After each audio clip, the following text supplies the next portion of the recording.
Alright, before I start my very last fall project, I'm pretty sure it is. I have two things that's been sitting back here that I've been going to do. I'm going to finish those and I'll be finished with my fall crafts. And I'll start on just more, well, I'll be doing everyday projects plus some Christmas projects. But I wanted to show you this small haul from the thrift store and my Walmart and Amazon. It's all what I'm going to be using to craft with. So I got this bag here of, it's kind of just shredded brown paper. That'll look good stuffed in baskets and different things. It was a baggie full, a gallon-sized bag, and it was 50 cents. And then I picked up these little Christmases coming up, and I can use these to decorate my little kitchen tree. And if I want to make some gingerbread, I think the pattern here, like with dough or something, that's cute. It was 50 cents. And what else did I get? Oh, I got this little honey dipper. But this comes out, because when I picked it up, I mean, this honey dipper's kind of brittle. There, a piece just broke off from it. But I looked around my craft room, and it's like this little lid will fit this crock if I wanted to do so. And I picked up a jar that I had saved in here. It fits it perfect. So this little lid is going to be put to use on a project. I just don't know what one right now. But that's cute. Little wooden lid. Then I found two candles. Last time I found a large candle. Now, these are a little different. I found this one. It still works. It's plastic, but it doesn't look like it. And I can do it up with my wax. I don't know if you can tell if it's working. But this way, when I get these things like this and I'm going to do for resale, it's cost effective to do that because I can't afford to go on Amazon or somewhere and buy these type things and add that price into the resale. It doesn't work. So that's one reason I do thrift. That one works. Then I got one more. Oh, this was 50 cents. And then I got another one, and it was 50 cents. And it does turn on. And it's one that looks like the real flame. It does have a timer. It says it'll stay on for 5 hours and shut off for 15. And then the next night, it will come back on for 5 hours. You can't beat that for 50 cents. Like I said, it makes my crafts for resale much more effective, and as far as cost. Because otherwise, I probably wouldn't put a candle in it unless it was just a plain wax candle. And that was all I got at the thrift store. Well, I got some home things, but I didn't show those. And then I went to Walmart because I needed the larger jute twine. I have the smaller, so I picked a big roll of that up. I think that was $4.97, something like that. And I got me some more muslin because I use that in my crafting. And then from Amazon, like I said, this is a quick one. From Amazon, I bought these Cackleberry Home tea towels. I think there's 3 in there, and I can't remember. It wasn't a whole lot, or I wouldn't have bought them. But I'm planning on doing something with for resale for towels if it's cost effective. Not, I'll keep them for myself.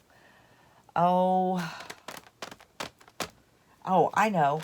I missed something else I got from Walmart, and that's why I got a half of these. Hang on. What did I do with it? Yeah, I got me some Wonder Under. It's an iron-on adhesive to where whatever I make or do, I can iron it onto my tea towels. Those, I think I can come up with some cute ones. But that's all I got. That's my haul from Walmart, Amazon, and the thrift store. So let's get started on my last fall project. start with, I had used my Cameo and I cut out the stencils that I needed with, let's see, here it is, transparency films. And of course, this is something that I've bought at the thrift store and put back till I wanted to use it. I used it for a stencil. I've done this before. And this time I used this Mod Podge repositionable glue. Must have got it at TJ Maxx. Who knows how long ago, because I don't even remember it. I really don't. Unless I picked it up at the thrift store. I don't know. But like I said, I used to use Aleene's repositional glue, but I couldn't find it. I know I have some somewhere, but I couldn't find it. But I put it on this mat because this silicone, I can wash this off, set them aside to dry, and as soon as they dry clear, then I can position them on my wood and stencil it. And then I can pull it up and put it on another piece of film and keep it for later.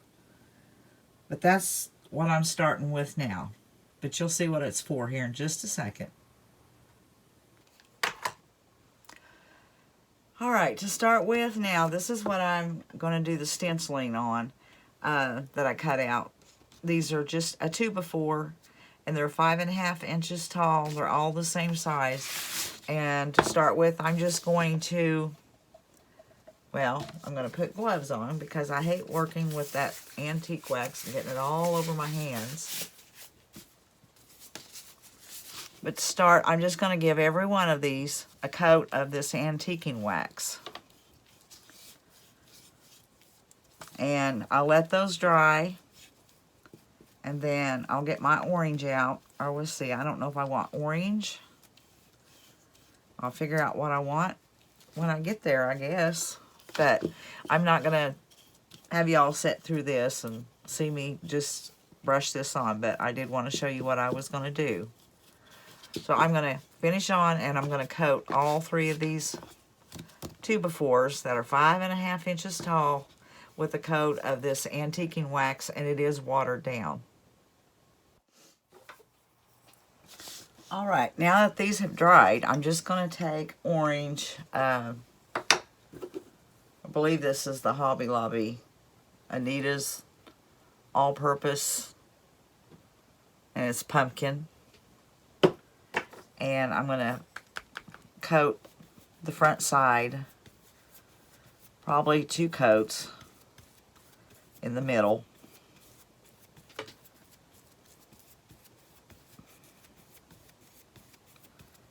On each one of the blocks, there's 3 of them.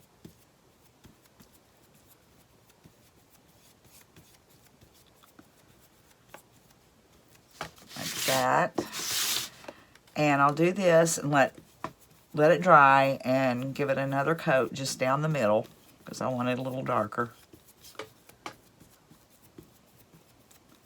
Then from there I'll go with the stencils. Okay, I'm putting my stencils on right now. Okay, here's my other one. This is what I used the repositionable glue for. And kind of give it up with that one so I can get it in the right spot. Move her over. Now, that's ready. Well, I think that one's up. Let's see. Now I need to come up with that just a little bit. So I can pull it up and reposition it.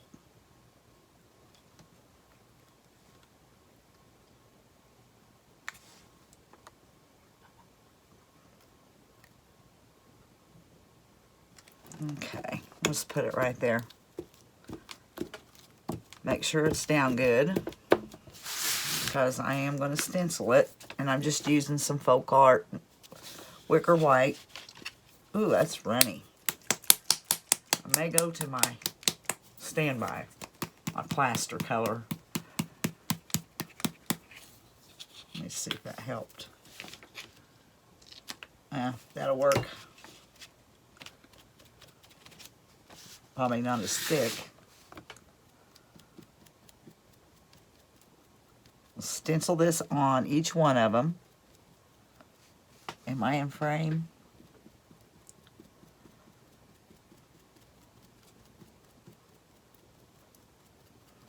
And after I stencil it on, I will kind of antique them a bit, or, you know, sand them down some. Probably maybe go over it again with some antiquing wax. Not sure. I'm going to do this one real fast so you can see it and pull it off. See how it turns out.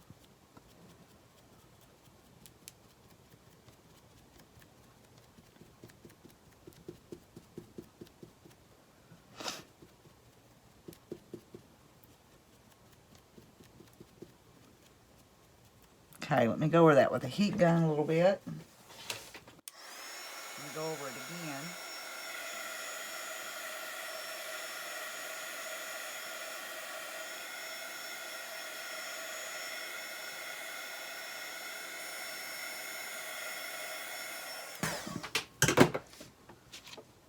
Go over it one more time.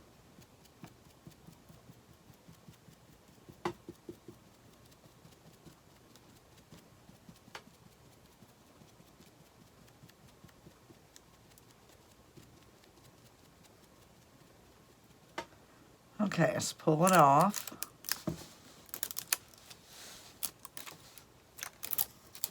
Now I can reuse these. If I just put them on something that, probably another sheet or maybe some parchment paper or something like that, I can reuse these. Probably put them in a binder. And there is the L. I have F, L, L, and then I don't think I showed you, but this will be in the middle. And I believe on this pumpkin, I'm just going to put kind of a clear coat on it to bring out the wood color, and put some embellishment on it and leave it like that because I love this old wood look. So I'm going to go on and do the other F and L with the stencil and come back and I'll show you what I'm going to do to this. Okay, I thought I'd show you how I'm going to store this stencil in case I want to use it again. I finished up doing those, and I just put them on a piece of freezer paper and put them in a page protector, and now I'll put them in a binder, and if I want it again, I'll have it. Okay, I did give this a little bit of a coating with a clear, but I've decided I'm using this Minwax finishing wax in a special dark. So I'm just going to take it over the edges.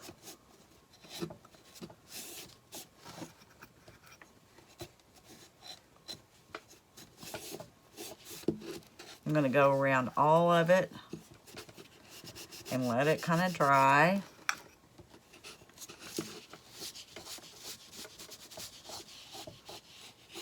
Kind of darkens the edges.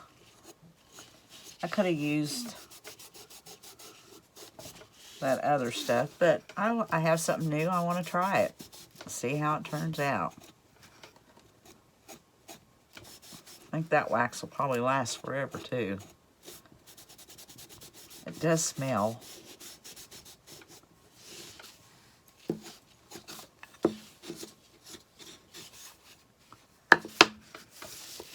And I already kind of went over the front of it. I want to go a little more. Okay, that's the front. The back has kind of a white on it. And I didn't put any kind of a coating on it. But I just thought I'd put this on there and see what it looks like.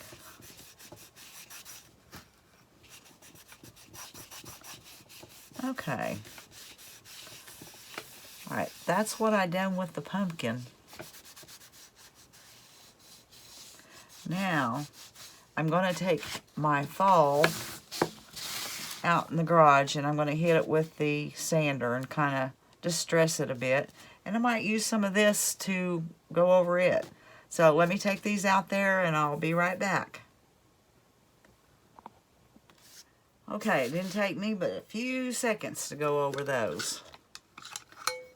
Now, let's see how this does with this. Don't really think I want to go too much over the...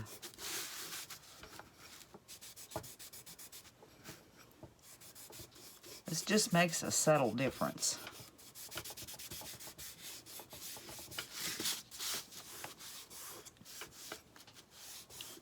Going mainly over where I've sanded.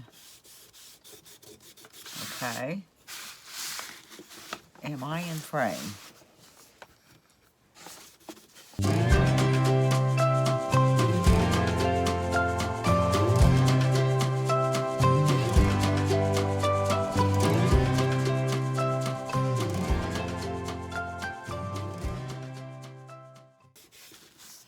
Now I'm going to start, I'll put those aside and I'm going to start working on the pumpkin.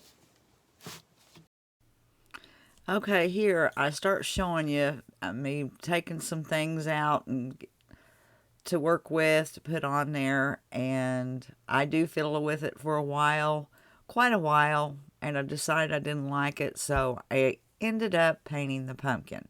And then after I got it done, I wished I hadn't done it, but it is what it is, so I'm just gonna stop this part here, and that's some of the things I was working with, and show you how it turned out in the end. All right, here's how it turned out. I ended up painting it as I told you I was going to do, and just took some of that floral wire and some pip berries and some moss and cheesecloth and put it on there and called it good. Some days my mojo's just not there, but I think it turned out all right. Now, on to the next project. Okay, I have these 3 cedar rounds that my husband cut off for me, and I have them sanded down. I'm going to make pumpkins out of them, but I'm going to go out to the garage, see if I can find some old wood and make some stems for them. So that's where I'm headed. I'm off to the garage. All right, I have all my stems cut. Now I'm ready to take them on the inside, paint it, and embellish them.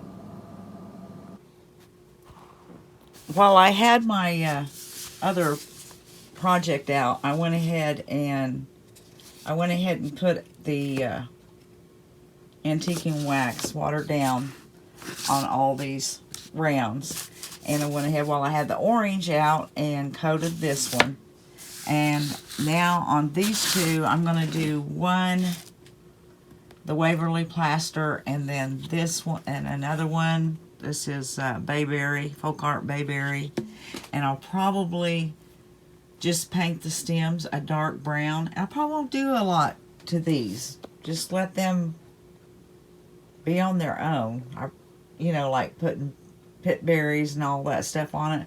I think I'm just going to leave these plain. Anyways, that's what I'm thinking so far. But you know me, I've always been known to change my mind. Those stems in this camera sure look too big, but they're not. Out, they're fine. Alright, I'm going to give these a coat on the front side. One Waverly, one the Bayberry. I'm going to paint the stems, let all that dry, and then I'm going to have to, I'll probably use some hot glue and some E6000 on the stems. Okay, they were kind of bothering me the way they looked, so as you can see, they have new cuts. So I'm going to have to pour out some more brown paint and paint some more because I didn't like them. I went and cut them down. Alright, here they are finished. I thought I was just going to leave them plain without putting something on them, but I just couldn't do it. So each one of them I've done just a little bit different. This one has the white pit berries. And this one has the orange pit berries with the twine bow. And this one has the twine hanging down with some material and just the orange pit berries. But I think they turned out pretty cute. And my rooster's outside crowing like crazy. But anyways, until the next one, we'll see you later.